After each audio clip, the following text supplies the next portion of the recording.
Het jy al vir iemand iets gesê of gedoen en daarna is jy so spyt daaroor. Jy kan nie glo jy het dit gesê of gedoen nie. Dis wat met my gebeur het. Ek het verskoning gevra, maar weet jy wat is verskriklik om jouself te vergewe, want dit wat jy gesê het pas nie by jou nie. Dis nie wie jy is nie. En hoe verskriklik om nou oor dit te kom en om jou oorwinning terug te kry en om jouself te vergewe, want jy kan nie glo jy het dit gesê nie. Waar kom dit vandaan? Of jy is in besigheid en dit gaan finansiëel nie goed nie, of daar's konflik in 'n huwelik of in 'n familie. En jy sukkel nou om in oorwinning te bly of in 'n oorwinning te kom.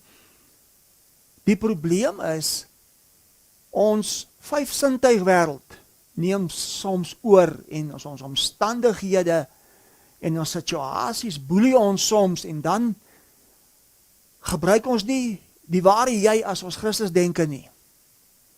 Want hoe sien God ons? As God na ons kyk hy deur Jesus Christus na ons as die hoeksteen. Soos wat hy is, so is ons in hierdie wêreld.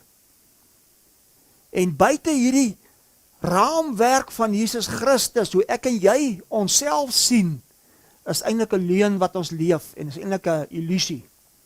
Want ons vyfsintuigwêreld, ons omstandighede en ons situasies maak baie keer dat ons uit ons vyfsintuigwêreld onsself definieer en nie as die Christus denke.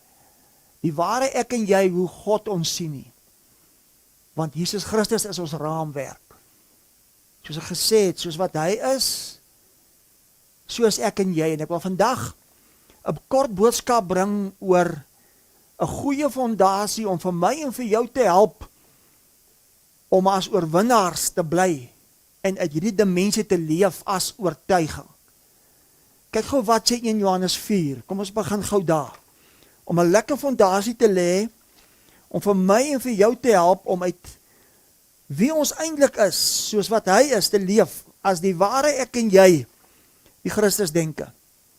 So ek gaan vanoggend vir ons 'n fondasietjie bring om vir ons te help om in oorwinning te leef. 1 Johannes 4 vers 10 sê, hierin is die liefde, nie dat ons God liefgehad het nie, maar dat hy ons liefgehad het en sy seun gestuur het as 'n versoening vir ons sondes. Hierin is die liefde. Vers 7 sê, geliefdes, laat ons mekaar lief hê, want die liefde is uit God, en elkeen wat lief het, is uit God gebore en ken God. Hy wat nie lief het, het God nie geken nie, want God is liefde, en hierin is die liefde. Nie dat ons God lief gehad het nie, maar 'n oortuiging dat hy ons lief gehad het. En as ek en jy sukkel met liefde, kom ons vra vir Heilige Gees om ons te help. Heilige Gees wat so fantasties is, wat tot in ewigheid in ons is om ons te help. Want kyk wat het Heilige Gees kom doen onder andere.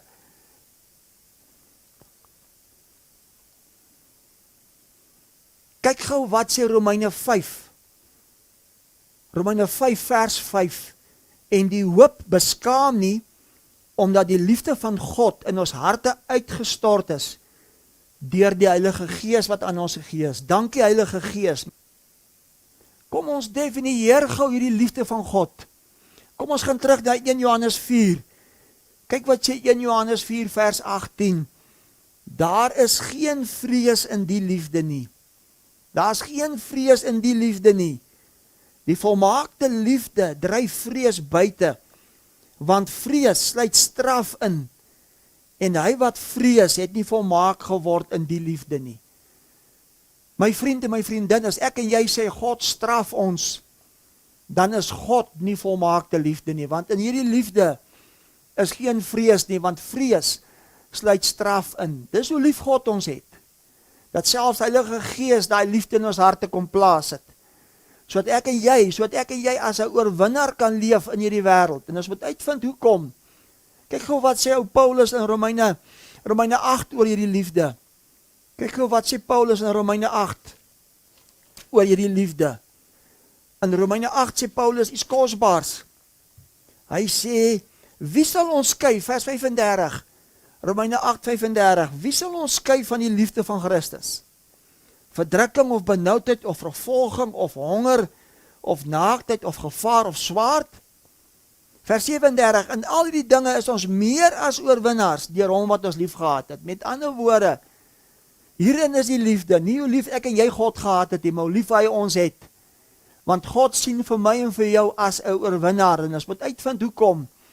Want God se raamwerk, waar volgens hy ons definieer, is 'n hoeksteen en sy naam is Jesus Christus. En ek wil dit weer sê, as ek en jy onsself nie kan sien in daardie raamwerk nie, want God kan my en jou nie anders sien. Daar is nie 'n ander Rudy vir God as die raamwerk Jesus Christus nie. En as ek myself nog sien buite die raamwerk, leef ek eintlik 'n leuen, leef ons eintlik 'n illusie, want ons is meer as oorwinnaars. Vers 38, want ek is verseker dat geen dood of lewe of engele of owerhede of magte of teenwoordige of toekomende dinge of hoogte of diepte of enige ander skepsel ons sal kan skei van die liefde van God wat daar in Christus Jesus is nie. Met ander woorde, as jy wil weet wie jy is, kyk na Jesus. Buiten hierdie persepsie is daar volgens God as Vader geen ander jy nie. En wat so wonderlik was, jy was alreeds in hom, voordat jy 'n roos, 'n forie, 'n slabberd was. Daarom is ek en jy nie uit die wil van 'n man nie uit vlees en bloed nie, maar ons is eintlik uit God gebore. Met ander woorde, jy was alreeds gevind in hom, voordat jy volgens jou persepsie verlore was. Jy was eintlik alreeds gered in hom, voordat jy gedink het jy verlore was. Hier is 'n belangrike stelling wat ek eers wil maak, voor ons uitvind hoekom ons oorwinnaars is uit sy liefde. Jy is nie iemand gebroke of iets wat herstel of gered moet word nie. Jy is 'n goddelike wese wat openbaar moet word. God sien jou soos homself, en dit is wat Jesus kom openbaar het. As jy my gesien het, het jy die Vader gesien. En as ek en jy nie hierdie persepsie het van onsself nie, gaan ons 5-sintuig wêreld ons toelaat om iets te sê of te doen wat nie by ons pas nie. Jy het hom nie in jou lewe ingenooi nie, hy het jou in sy lewe ingenooi. Inteendeel, jou lewe was alreeds verborge as in Christus voor die grondlegging van die wêreld. Daarom is ek en jy eintlik die openbaarmaking as God in vlees. Ons is die sigbaar word. Daarom is hierdie liggaam so belangrik. Daarom is hierdie liggaam duur gekoop, en die liggaam behoort nie meer aan myself nie. Dis my sielmens, dis my 5-sintuig denke wat my diskwalifiseer en vir jou diskwalifiseer, en ons kan nie ons oorwinning geniet nie. Hoekom is dit vir God so belangrik? Hoekom is dit vir God so belangrik dat ons meer as oorwinnaars is as gevolg van sy liefde vir ons? Kyk gou wat sê Efesiërs 1. Ek wil gou dit vir ons inbring hierso. Kyk gou wat sê Efesiërs 1 vers 4. Soos hy ons in hom uitverkies het voor die grondlegging van die wêreld. Heilig, sonder gebrek, voor hom in liefde. Deurdat hy ons voorbeskik het. Hy het dit gedoen. Romeine 8:29, ons is verordineer om gelykvormig te wees aan die beeld van hom wat uit die dode opgewek is as die eerstgeborene van baie. Ek en jy. Deurdat hy ons voorbeskik het om ons as sy kinders vir homself aan te neem. Hy het dit gedoen deur Jesus Christus. Na die welbehae van sy wil. Hier kom dit. Hoekom ek en jy 'n oorwinnaar is.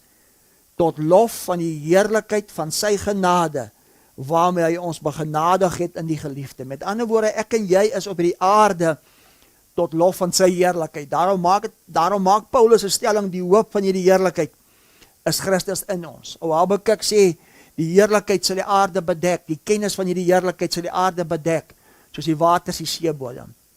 Met ander woorde, hierin is die liefde. Nie hoe lief ek en jy God het nie, maar hoe lief hy ons gehad het. Want hy ag ons meer as oorwinnaars, want sy persepsie en sy raamwerk, hoe hy ons sien, is soos wat hy Jesus Christus sien, as die hoeksteen. En die fondasie waarop ons nou bou is, is hierdie oortuiging, van hoe lief God my het. Dat ek myself sal kan sien, sodat jy jouself kan sien soos God jou sien. Halleluja, is dit nie goeie nuus nie? Hoekom dit alles? Ek vat dit gou saam. Kyk gou wat sê Johannes 17. Ek vat dit gou saam in Johannes 17. Kyk gou wat sê Johannes 17. Johannes 17, die gebed van Jesus vir sy disippels. In vers 20 sê hy, maar ek bid nie vir hulle alleen nie, ek bid ook vir die wat hulle woord in my sal glo. So as jy glo, is hierdie gebed vir jou ook. Kyk wat sê Jesus in Johannes 17 vers 1.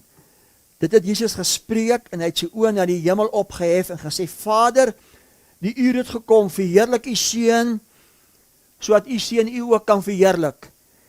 Kyk wat sê in vers 10, Johannes 17 vers 10 sê hy, en alles wat myne is uwe, en wat uwe is myne, en ek is in hulle verheerlik. In vers 1 sê hy, Vader, die uur het gekom, verheerlik my, sodat u my kan verheerlik, en waar is hy verheerlik? In ons.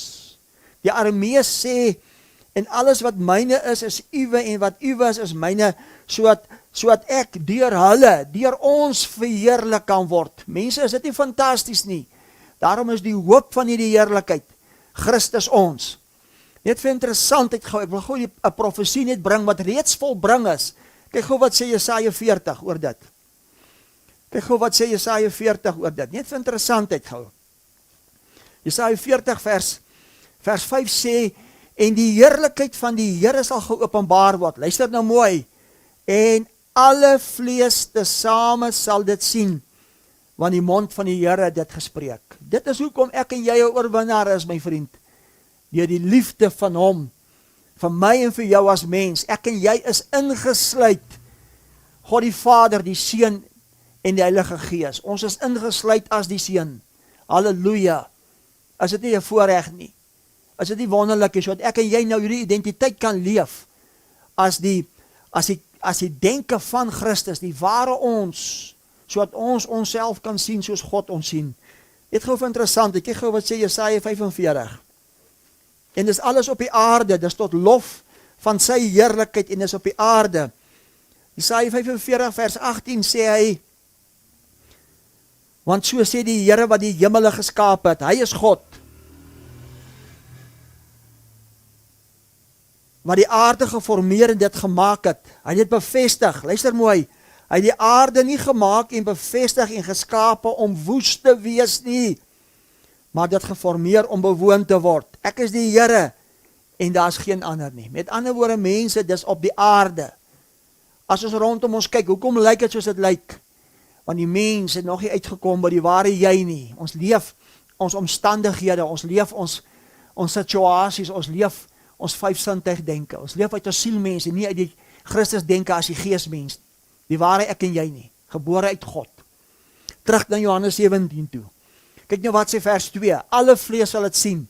Johannes 17 vers 2 sê, soos u hom mag oor alle vlees gegee het, sodat hy aan almal wat u hom gegee het, die ewige lewe kan gee. Halleluja, hoekom die ewige lewe aan alle vlees? Want alle vlees sal hierdie heerlikheid aanskou, want ons is op die aarde tot lof van sy heerlikheid, daarom deur sy liefde, is ek en jy meer as 'n oorwinnaar. Halleluja, wat 'n voorreg. Wat 'n voorreg, om nie toe te laat, dat ons vyfsintuig denke, ons boelie nie. Dan sê hy iets verder, vers 3, en dit is die ewige lewe. Nou verduidelik hy vir ons, dat hulle u ken. Hy woordjie ken is, as jy gaan kyk na die Grieks, is 'n intieme verhouding tussen 'n man en vrou. Dis intiem, dat hulle u ken. Met ander woorde, hoe ken ek hom? My oortuiging, 'n plek van rus, van hoe lief hy my het. En dankie Heilige Gees, dat hy liefde alreeds in my hart geplaas het. En dit is die ewige lewe, dat hulle u ken, die enige waaragtige God en Jesus Christus wat u gestuur het. Ek het u verheerlik op die aarde, die werk wat u my gegee het om te doen het ek volbring, op die kruishout, dit is volbring. Vers 5, en nou Vader, verheerlik my by u self, met die heerlikheid wat ek gehad het, voordat die wêreld was. Sê gou vir my, 'n heerlikheid wat ek gehad het, voordat die wêreld was. Hou gou vas, kyk gou wat sê 2 Timoteus 1. 2 Timoteus 1 vers 9. 2 Timoteus 1 vers 9 sê, hy wat ons gered en geroep het met 'n heilige roeping, nie volgens ons werke nie, maar volgens sy eie voorneme en genade, wat ons van ewigheid af in Christus Jesus geskenk is. Met ander woorde, die heerlikheid wat hy gehad het voor die grondlegging van die wêreld. Ek en jy was alreeds deel van daardie heerlikheid. En toe ons saam opgewek word as die liggaam, hy die hoof, ons die vlees liggaam, die openbaarmaking as hy, is ons almal nou tot lof van hierdie heerlikheid, om God te verheerlik, as sigbaar in vlees, my vriend en my vriendin, en dis alles op die aarde. Kyk wat sê vers 10, Johannes 17 vers 10, en alles wat myne is uwe, en wat uwe is myne, en ek is in hulle, ek word deur hulle verheerlik. Ek is nie meer in die wêreld nie, maar hulle is in die wêreld. Hoekom is ek en jy in hierdie wêreld? Tot lof van sy heerlikheid. Meer as 'n oorwinnaar, sodat ons nie so geboelie word, as ons nog twyfel in onsself, omdat ons oortuig is, en onsself sien, soos God ons sien nie. Halleluja.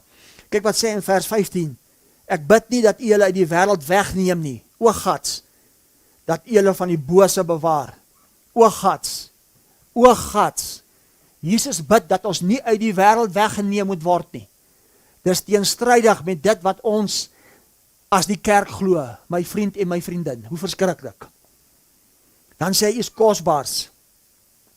Heilig hulle in u waarheid. U woord is die waarheid. Soos u my gestuur het in die wêreld, het ek hulle ook in die wêreld gestuur. Ek heilig hulle. Ek heilig myself vir hulle, sodat hulle ook in waarheid geheilig kan word. So hoe is ek en jy? Hoe sien God ons as heilig? Kan ek maar vra, hoe sien ek en jy mekaar? Of hoe sien ons onsself? Maar ek bid nie vir hulle alleen nie. Vers 20, ek bid ook vir hulle wat hulle woord in my sal glo, ek en jy. Vers 21, dat almal een mag wees, hier kom dit, net soos u Vader in my, en ek in u, dat hulle ook in ons een mag wees, so die wêreld kan glo, dat u my gestuur het. Kyk wat sê in vers 22, ek en jy het nie meer 'n verskoning nie, vers 22, en ek het hulle die heerlikheid gegee wat u my gegee het, sodat hulle een kan wees, net soos ons. Halleluja. So wie is ek en jy? Ek het hulle die heerlikheid gegee wat u my gegee het, my vriend en my vriendin. Weet jy wie jy is? Ek en hulle, vers 23. Ek en hulle, en u en my, sodat hulle volkome een kan wees, en dat die wêreld kan weet dat u my gestuur het, en hulle lief gehad het, soos u my lief gehad het. Vader, ek wil dat waar ek is, hulle wat u my gegee het, ook saam met my sal wees, sodat hulle my heerlikheid kan aanskou wat u my gegee het, omdat u my lief gehad het voor die grondlegging van die wêreld. Ons het nou gelees, Efesiërs 1 vers 4, hy het ons al reeds voor die grondlegging van die wêreld uitverkies. Met ander woorde, ek en jy was al reeds in hierdie heerlikheid. Hy sê, sodat ek kan wees waar u is. Waar is dit? Mag ek maar vra, waar is dit? Kyk gou wat sê Johannes 14. Kom ek wys jou, waar is dit? Kyk gou wat sê Johannes 14. Vers 20, in die dag is nie 1 Maart nie, in die dag is die openbaring as 'n verligting van die verstand, verligte oë, kennis van hierdie heerlikheid, die openbaring in wysheid, Efesiërs 1 vers 17, 18 en 19, om net te besef wie ek en jy is. In die dag sal julle weet, dat ek in my Vader is, en julle in my, en ek in julle. So waar is dit? Dis in ons, as die sigbaar word, as die openbaring van wie God is in vlees. Hoe wonderlik, hoe fantasties. Terug Johannes 17 toe, vers 24 gaan ek oorlees. Vader, ek wil dat waar ek is, hulle wat u my gegee het, ook saam met my sal wees, sodat hulle my heerlikheid kan aanskou wat u my gegee het, omdat u my lief gehad het voor die grondlegging van die wêreld, en ek en jy alreeds uitverkies was, gered in Christus. Ons was alreeds in hierdie heerlikheid, my vriend, maar dogma het ons beroof van die waarheid. Daarom Johannes 1:13, wat nie die wil van 'n man of uit vlees en bloed nie, maar uit God gebore is. Dis 'n demonstrasie vanoggend. Ek demonstreer vanoggend wie ek en jy is. En dis alles uit 'n fondasie van, dis nie hoe lief jy hom het nie. Dis hoe lief God jou het. Want dis die raamwerk waarin God na my en jou kyk. En as ek en jy kan oortuig word en begin rus in dit, geniet ons oorwinnaarskap op hierdie aarde tot lof van sy heerlikheid. Prys die Here vir dit. Johannes 17:26. En ek het u naam aan hulle bekend gemaak en sal dit bekend maak, so die liefde waarmee u my lief gehad het, en hulle kan wees. En ek in hulle. So ek wil vir elkeen sê, as jy iets gesê het of gedoen het, of wat jou omstandighede ook al is, wat jou situasie ook al is, wat jou bekommernis ook al is, rus in hierdie oortuiging, van hoe lief God jou het, sodat ek en jy ons oorwinnaarskap kan uitleef, tot lof van sy heerlikheid, en ons self beginne sien, hoe hy ons sien. Wat is heerlikheid? Die betekenis van die heerlikheid is, wat is heerlikheid? Die betekenis van heerlikheid is 'n persoonlike opinie van hoë waarde, goedkeuring, opgeruimdheid, waardigheid, eer, waardevol, aanbidding, die toestand as opgewek verheerlik, hierdie liggaam wag vir dit, dat ek en jy dit kan begin sien, sodat siel versadig kan word. Psalm 103 vers 5 sê, hy wat jou siel versadig met die goeie, sodat jou jeug weer niet word soos die van 'n arend, my vriend. Want dis op die aarde, en dis tot lof van sy heerlikheid. Dis die innerlike heerlikheid as Christus geopenbaar, sy ware natuur, die ware jy, wie jy is. Dis wat heerlikheid beteken. Dit wat 'n goeie opinie opwek, om innerlike waarde te erf, as 'n oortuiging. Wat is die oortuiging? Dis hoe lief ons hom het nie. Die oortuiging is in sy liefde vir my. Kyk gou vir ietsie interessants van Johannes 17. Kyk gou vir ietsie interessants van Johannes 17. Vers 15. Johannes 17 vers 15 sê Jesus, ek bid nie dat u julle uit die wêreld wegneem nie, maar dat u julle van die bose bewaar. Wat is die bose? Wat is die betekenis van die bose? Dis nie die duiwel nie. Wil jy hoor? Dit beteken to toil. Dit beteken om in jou eie werke te probeer, jouself regverdig. Met ander woorde, as ek en jy deur ons 5 sintuig wêreld leef, en ons emosies, of situasies en omstandighede boelie ons, en nou probeer ons in ons vermoë onsself regverdig, dis die bose. Bose beteken ook hindernis, moedeloos, uitgebrand as gevolg van jou vermoë. Dit beteken 'n persepsie van, ag, ek is maar net 'n ou sondaar. Ai Here, ek is maar net 'n ou sondaar. Wees my as arme sondaar genadig. Vir God is dit die bose, my vriend. Dit beteken ek is waardeloos, ek beteken niks, volgens my eie opinie en oortuiging as gevolg van my 5 sintuig denke. Dis die probleem waarmee ons tans sit. Die bose is nie die duiwel nie. Hy is tot niet gemaak. Hebreërs 2 vers 14. Aangesien die mens vlees en bloed was, het dit ook geword om hom wat mag het oor die dood, die duiwelse werke tot niet te maak. Die bose is wanneer ek en jy in ons vermoë probeer onsself regverdig, terwyl ons net moet rus in die oortuiging van hoe lief God ons het, want dit maak van ons 'n oorwinnaar, want niks kan ons skei van dit nie. En dis die fondasie met Jesus Christus as die hoeksteen. Ek sien myself soos wat Jesus my sien. Met ander woorde, soos wat God die Vader vir Jesus sien, dis hoe hy my en vir jou sien. Hoe ek myself sien, is soos wat hy vir Jesus sien, want soos wat hy is ek en jy in hierdie wêreld. Ek hoop dit help iemand. Amen. En liefde groete vir elkeen.